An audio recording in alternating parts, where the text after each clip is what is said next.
So today, we're diving into something pretty profound. It's an ancient blueprint, a kind of map, designed to answer one single, powerful question.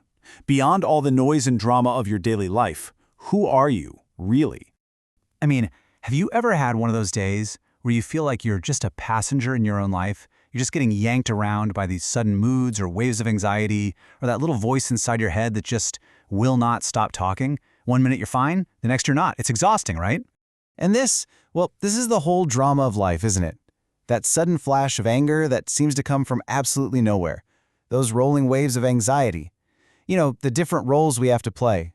Parent, employee, friend. And all the while, there's that constant inner chatter, just narrating, judging, and creating this never-ending conflict inside our own minds. Well, what if I told you that according to some really ancient wisdom, the reason we feel so tossed around is actually pretty simple. It's a fundamental case of mistaken identity.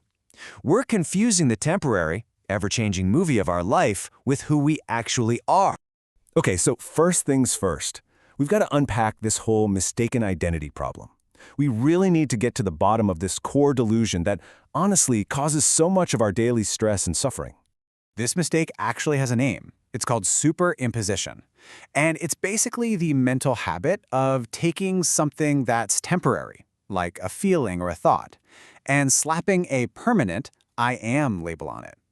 You see, we don't just feel anxious. We tell ourselves, I am an anxious person. We're confusing a passing weather pattern for the entire sky. All right, so if we're not these fleeting thoughts and feelings, then who are we? Let's do a little inner investigation here. Let's try to find the real you, the one who's actually witnessing all this change. This is the question that changes everything. Think about it. If you can notice your anger, or if you can observe your anxiety, then there has to be a part of you that's separate from that anger and anxiety, doesn't there? So, who is that silent observer? This ancient blueprint breaks it all down into 3 distinct levels. So first up, at level 1, you've got your senses. Your eyes, ears, skin, they're observing the physical world. Simple enough.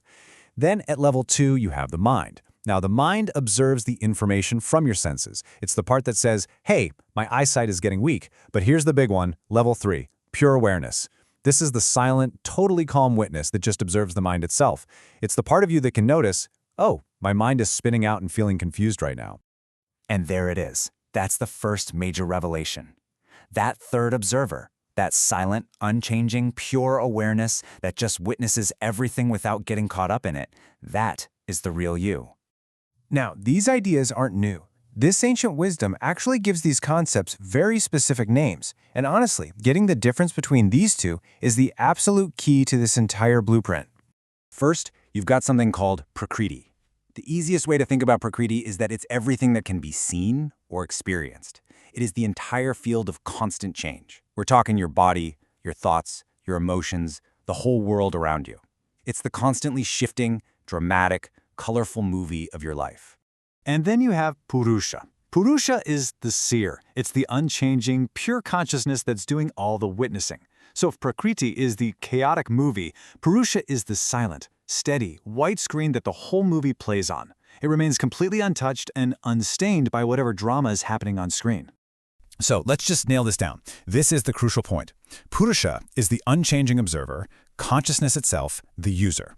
Prakriti is literally everything else. It's always changing, it's what's being observed, it's matter and mind, it's the device. All our suffering comes from getting these two mixed up. But it gets even cooler. This ancient wisdom goes so much deeper. It doesn't just give us this big, broad picture. It actually maps out our entire inner world with the kind of precision you'd expect from, well, a spiritual periodic table. Look at this number, 25. According to this system, our entire reality, everything we experience, is made up of just 25 fundamental elements or principles. Now, we've already met the 2 most important ones, Purusha, the seer, and Prakriti, the seen. The other 23? They're just the building blocks of that whole movie we were talking about. And here's how Prakriti, our whole field of experience, is broken down. It's like an inventory. It maps out everything, from the basic physical elements that make up our body to the sense and motor organs we use to perceive and act in the world. And it goes all the way to our internal software, the mind, ego, and intellect that processes all that data. It's a complete list of all the moving parts of the movie. And to top it all off, the system says every single experience we have is colored by one of three fundamental qualities, or gunas. You can think of sattva as the quality of clarity and peace, like a calm, focused morning. Then there's rajas, which is that fiery energy of activity and passion. It's that feeling when you're driven, maybe a little agitated, but you're getting things done. And finally, you have tamas. That's inertia, dullness. Think of that heavy, sluggish, I can't get off the couch feeling. Every single mood you've ever had is just a different cocktail of these three forces. Okay, so we have this incredibly detailed map of our own inner world. But the real question is, so what? How do we actually use this to navigate our daily lives and, feel better? Because it's one thing to get all this on an intellectual level, right? But how do you actually put it into practice, like right now, in the middle of a stressful Tuesday afternoon?